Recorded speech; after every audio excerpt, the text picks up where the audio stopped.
It's finally here, season 4 of Overlord. As you can tell, I am very excited because it's one of my favorite animes. I love it so much that I want to read the light novel so bad. Now, I do know that there is a mobile game. I've never played it, and I know there's a light novel, and I think there's also a manga, isn't there? So, I know that. I don't know if I want to read the manga, but I know I definitely want to read the light novel. Anyway, so continuing after season 3. I literally just finished rewatching all of them. You can find all this on Crunchyroll, by the way. I think new episodes for season 4 are coming out on Crunchyroll on Tuesdays. Don't quote me on that.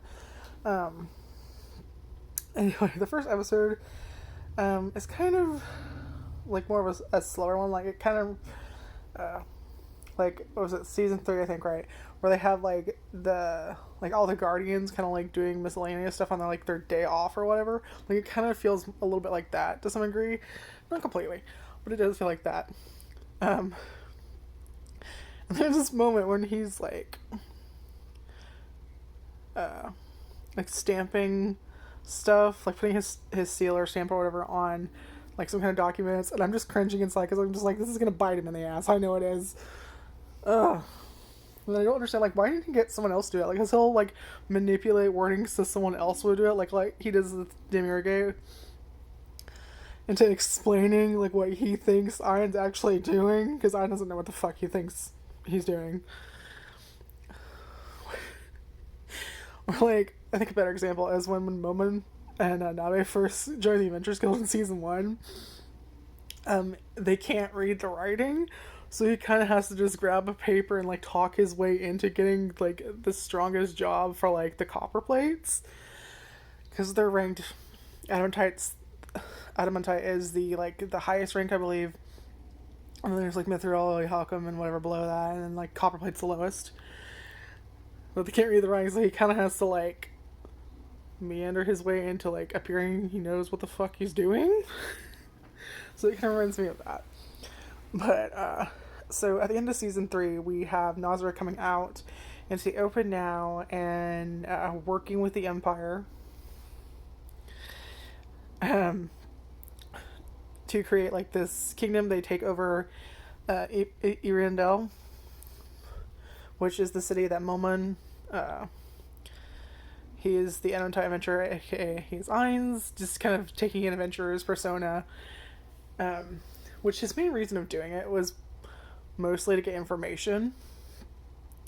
Of course, it's not what the others in the Nazarick think that's what he did it for. They, of course, do their Sasuke Ainz-sama bullshit, which, if you've been watching this show, you know what I mean when I say that. Even if you understand what the fuck it means, you know what it means, because they say it so many fucking times in this show that you're just like, I can take a guess.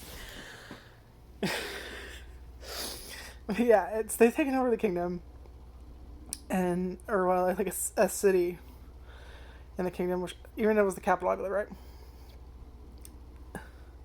There's a lot of lore here, and I get too excited by the fun bits that I forget the lore bits. Don't quote me on that. Hopefully someone will be nice enough to better explain what the fuck I'm talking about in their comments. Or I guess just read it in fucking wiki or something.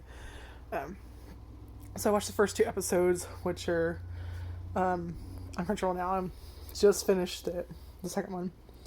And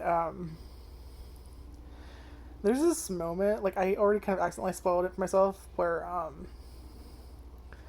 Ainz kind of, well, you hear him frequently say it, that they're in his head to himself, that the Guardians and the people in Nazarick are the children of his comrades that built Nazarick with him, and so he kind of thinks of them as his children as well.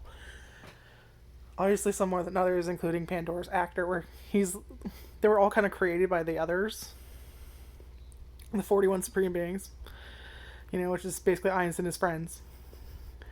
But the only one that Ainz created is Pandora's actor, who is in charge of the treasury. We are going to see more of him. I know we're going to see more of him. We already have seen more of him in the first episode here.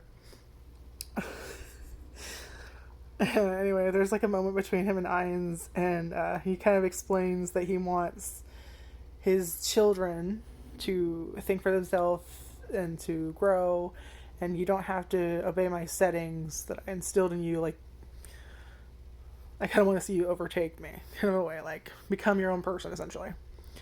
And so that's when he starts calling Ain's father. Of course, he's not allowed to do that, probably, like, outside of private, which I already knew, because I spoiled myself for that.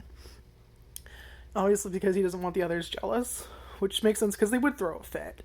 And also, like, it would probably make them sad, because, like, he's the only one there. All of their others, their parents, their creators, the other 41 supreme beings, or... Is it the 41 counting Ain's, or is... Anyway, so, like, the others are like, their parents, you know? They're not there, at least not that we know. I'm assuming we're probably going to have at least one somewhere, but I don't know if it's going to be this season or later on. I definitely do expect it, just because of the way they kind of push the idea that there may be other young Drizzle players. Anyway, but yeah, there's that moment. That was kind of cute. And then, he's kind of touring around the city, and he knows this is very dead, and obviously the reason for that is because he's taken over, after what he did in season 3, where he kind of one-shotted over 70,000 people, with a single magic spell.